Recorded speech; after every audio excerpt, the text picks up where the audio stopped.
Casemiro is the best DM in the world right now, rocking it up for the World Cup and been absolutely fantastic for Manchester United, transforming that midfield. But he's had a lot of impact off the pitch. Reportedly, he said something massive to Marcus Rashford that could have helped transform his form. He's also helped players in and around Man United so much that Real Madrid players are begging for him back. They miss him, they don't want him to go. With Ronaldo leaving, it seems that Casemiro is now the most prominent figure in the Manchester United dressing room, the most experienced, the leader in there. And with reports of there being a new captain after the World Cup break, if not next season, if Maguire cannot get back into the team, could that new captain be Casemiro? Would it be Martinez? Who's most likely to be the next Man United captain? And the final news story we'll talk about today is it's true that Atletico Madrid have agreed to let Joao Felix leave. It's been further reported, and Manchester United are amongst three of the teams interested in Joao Felix. He's allowed to leave. Atletico Madrid have agreed he can leave in January. Will he go to United? What is the latest on that? Hello and welcome back to Alice Talks Football. Welcome back to another video on the channel where I'm updating you on all the latest Manchester United news today. Diving in on a really interesting story about Casemiro, then talking about who potentially could be the next Manchester United captain, rumours that it could change after the World Cup break and all of that, my thoughts and more. And then I want to talk about the Joao Felix story and just give you a slight update on Joao Felix as well. I've always said on Joao Felix, I'm going to keep an eye on it. We went for him in the summer. We do like him. He is available. I think maybe if he's available on loan, United will get him, but I can't see us paying crazy amount of money for Joao Felix. But Atletico Madrid have agreed to let him leave. That has been confirmed today. So we'll look in the Joao Felix story. But I do think Gakpo is more likely, as I said in my live stream. But smash a like, smash a subscribe, and let's get into the news, people.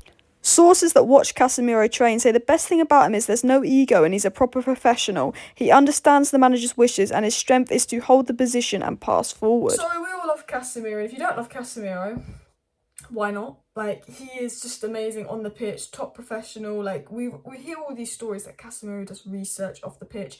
Casemiro put in a 9 out of 10 performance, but they want to do research and see where he went wrong. Why isn't it a 10 out of 10 performance? He's like the top professional, very, very top professional, and just look how good he is. And he's great in the dressing room. He's quiet but very professional and helpful around players. Everything that United dressing room needs. But we've got a bit of a story coming out today, and I think it's part of a Man United PR thing, because the end of the story talks about how Casemiro is impressed with the gym and Ronaldo just absolutely slaughtered the gym in his interview. So I think part of this is United PR. But I did want to get to this Casemiro story because they touch upon his leadership, Marcus Rashford and Madrid wanting him back, which I think is really interesting. And it was said by Andy Mitten that Real Madrid players weren't happy when they heard Casemiro was being linked with a move away, and they realised he was set to join Man United. A group of players went to Carlo Ancelotti and got straight to the point that Madrid cannot let him go. It's been reported Real Madrid just were not happy. The players want him back. Real Madrid players want him back. They were like, please don't let him go. Don't let him go to Manchester United. And after his World Cup form and Real Madrid wanted to steal all our players, apparently Real Madrid like Casemiro, they would love him to come back. Apparently Real Madrid want Bruno Fernandes and Real Madrid want Lisandro Martinez. You know, the Man United players are balling up at the World Cup, and all of a sudden Madrid wants all our players and wants Casemiro back, and the players want him back. But more importantly, the Real Madrid players miss Casemiro a lot, and I think that says a lot about his character. Real Madrid won it all, and won it all with Casemiro there, and they can really feel that he's missing, and they really want him back, and they're angry that Carlo Ancelotti even let him go. It was said by Andy Mitten that Manchester United had been tracking Casemiro for a long time because he fitted the profile of a defensive midfielder. They'd also had different profiles in terms of how Ten Hag wanted to play, and these came about throughout chats near hotel, blah, blah, blah, in the spring of 2022. So, you know, Man United are denying the fact that, you know, Casemiro was a panic buy because we didn't get De Jong. Now, I think Casemiro was always a second option, and I do believe the reports that United were in for Casemiro for a while because we needed a player like Casemiro so badly, we needed a DM. I do believe that maybe there were talks going on with Casemiro for a while, but I always think he was second choice to De Jong, and I think we got him when we realised we weren't going to get De Jong. And I think also Casemiro was choosing between does he go to United or does he stay at Real Madrid? Staying at Real Madrid is the safe option, but going to United is something different.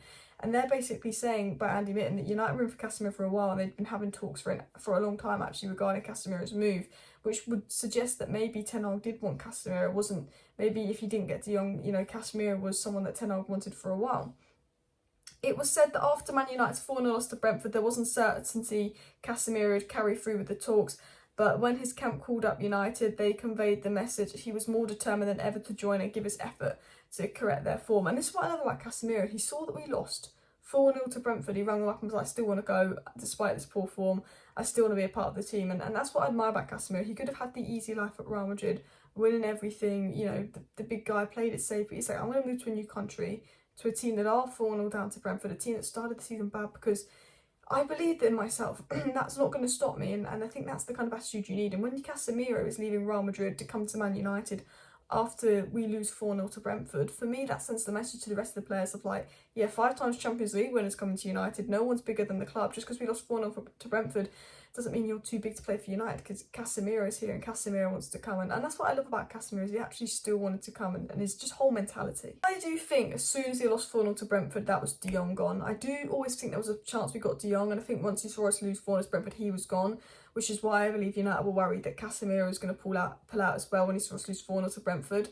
And I think that's why United took put the foot on the brake and really started investing. I feel like losing 4-0 to Brentford was a blessing in disguise, because I think it meant that we got Casemiro, but it also meant that we spent money, and it also meant that the protest got triggered.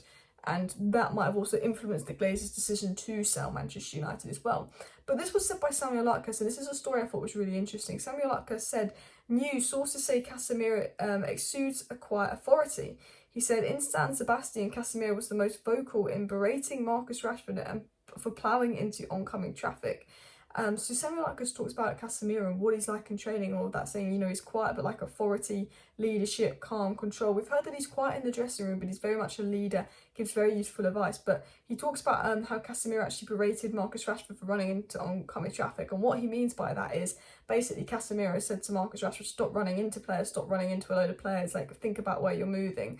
And that was Rashford's biggest problem. He'd get the ball, he'd get past 3 players, and it'd be an easy pass, and then he'd run into just a load of players. Like, that was, I think we all saw it, like, Rashford literally would just run into players and just make his job really difficult. He would do the hard job, and Casemiro's honestly gone and said to him as a defender, like, you need to stop running into players, like, actually think about where you're going.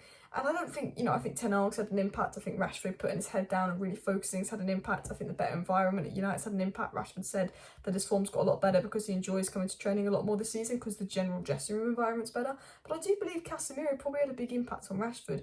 And I think, you know, for me, Casemiro should be the new United captain. And there are talks and rumours and speculation about a new Man United captain after Christmas, after the World Cup. I do think Casemiro should be up there. I know he's not been here long as new Man United captain, because you can just tell, like, he is a leader. Him, Martinez, Varane, they're the 3 players that have that little bit of dog in them.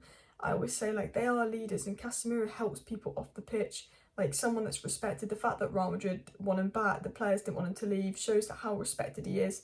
And I think, you know, while, you know, Maguire has been good for United in the past, but he's not been good lately, the players don't have any respect for Maguire. They don't listen to Maguire in the dressing room, and I don't know why he's still captain. I think it would do Maguire the world of good if he wasn't captain, whereas I think Casemiro is someone they obviously listen to and take advice from, and for me, Casemiro should be the next captain. The next bit of Samuel Lutkes' report, I don't really want to get too much into, because I do think this bit is a bit of Man United PR spin. It's about the gym and Casemiro being impressed by Carrington in the gym. And I just think, that's weird, because, you know, only 2 weeks ago, Ronaldo was slamming Carrington in the gym, and now you've got reports saying Casemiro is impressed with it. I think it's a PR spin, but basically it's a report by Samuel Lutkes. I'm going to summarise it. It's basically saying Casemiro was talking to United for 3 months, had a lot of online FaceTime calls with his translator, looked at the gym, looked at Carrington, was impressed. He said that, you know, Casemiro very much improved the gym environment, approved the gym environment. He's a big gym guy. The only 3 things that were important to him about moving to United was where he would train, where he would live, and I think where he would play. Yes. So, and apparently he was very impressed by the facilities at Manchester United as well. So I think that's a bit of a PR spin, but I would include that bit of the story just for a bit of context for you guys. Now, reportedly, Man United could be changing captain in this Christmas break. For me, I do think that captaincy change will happen at the end of the season. I'm very, very confident, unless Maguire starts playing week in, week out, and starts playing like a tank, which is definitely possible under Ten Hag, because every other player seems to be playing like a tank. I do think captaincy will change. 1, because even if Maguire is good, he's not a captain. I don't think he has the respect of the team. But 2, you know, he's not Ten Hag's captain. Ten Hag never made him captain, and I think Ten Hag didn't want to give someone captaincy when he first came in, because there were issues with Ronaldo, and there were issues with, you know, Maguire, and Ten Hag was like, well, I don't really want to rock the boat. I don't know the players well enough to give someone captaincy. I think Bruno will probably get the next captaincy, but in my opinion, I love Bruno, and I think he's got the captaincy in him. But I do look at Casemiro and go, he's a captain. I do look at Martinez and go, he's a captain. I do even look at Varane and go, he's a captain. But who would you give captaincy to? Would you keep it with Bruno because it is going well with Bruno as captain, and Bruno's having a good World Cup, and we've seen how important Bruno is? Or do you think someone like Casemiro and Varane that have won it all should be captain, or even someone with Lissandro Martinez, this mad dog mentality? I think for me it's between those 4 players, but let me know who you think should be next captain. I don't think it will change after the World Cup break. I think it will be in the summer, but I do expect a captaincy change in the summer. The last story I wanted to get into is on Joao Felix. So there's been a lot of speculation about Joao Felix leaving Atletico Madrid in January. It has basically been confirmed by multiple sources that Atletico Madrid have agreed to let Joao Felix leave in January. There's an agreement with Jorge Mendes, Joao Felix and Atletico Madrid that he can leave in January, and I think it's reportedly Man United, PSG and Juventus interested. This was said today by Dia Isaiah that Manchester United, Bayern Munich and PSG are the 3 clubs most interested in Joao Felix, and Atletico Madrid have sent a €100 million price tag, which is £84 million. Now, if he's for sale in January, United will not spend €100 million. That's how much we spent on Anthony. That will never happen. If he's on loan in January, I think it will happen. If he's for sale in January, I don't think it will happen. That is my general thought process on Joao Felix. United will do a loan in January, maybe get him in the summer. But United, I don't think will spend more than $50 million in January, despite desperately needing a new attacker. It was said that Atletico do want about $84 million for Joao Felix, and agent Jorge Mendes will bring offers in and around that month for his departure in January. There is an agreement that he can go in January, but Atletico Madrid want this price, and Jorge Mendes is working on that. United very careful around the Ronaldo situation because they did want to keep a good relationship with Jorge Mendes. Maybe it has something to do with this deal. Maybe because I think United would like a Joao Felix loan. I think United's ideal situation is a Joao Felix loan, if I'm being honest as well. And there are reports from some sources saying he will be allowed to leave on loan, but the agreement that Atletico and Joao Felix have is that if the price, if blah blah blah, 84 million comes in January, he can leave. It was also said from the Times that Atletico Madrid will listen to offers for Joao Felix in January, and United are among the clubs interested in him, and that United met his agent Jorge Mendes in the summer to discuss the move. Atletico are adamant it's not for sale. So we know from the Times, which is a reliable British journalist, that yes, he's for sale. Yes, United are interested. Yes, United were interested in the summer. Yes, United have met with Jorge Mendes in the past. So I think that, Joao Felix, United want to keep an eye on, but I think it's only possible if it's a loan, because I don't think we'll spend that much money in January. For me, Gakpo is the one to keep an eye on. That is your transfer update, but it's more so a video on Casemiro. I've done a lot of transfer news videos lately, and I think it's a bit repetitive, the transfer news. Like, I find this Joao Felix news a little bit repetitive because we're getting told basically similar news every day, but it's kind of reworded. So I wanted to make a video that wasn't just focused on transfers. I wanted to include that section on Casemiro, on who the new captain could be, and more discussion-based points. So let me know your thoughts down below. As soon as the World Cup's over, or Portugal and the Netherlands and stuff get kicked out, I think there will be big updates in the transfer market as soon as the World Cup's over, and big new updates in terms of transfer stories. So I think for now, these next 2 weeks, it's very much going to be content on the channel. It's going to be very mixed with trivia, kind of videos like this about behind the scenes, obviously pre-season. Well, I say pre-season, it's not really, but we've got some games in Spain and all of that. So let me know your thoughts on that. Let me know your thoughts on the news. Thank you for watching. Smash a like, smash a subscribe, smash a share. And yeah, that was the news on Casemiro, and that was a bit of an update on Joao Felix. And obviously, for daily Gakpo and transfer updates and more, do subscribe, because after the World Cup, I think it's going to go transfer crazy regarding United, because as I've said, we are going to sign someone in January. We know that.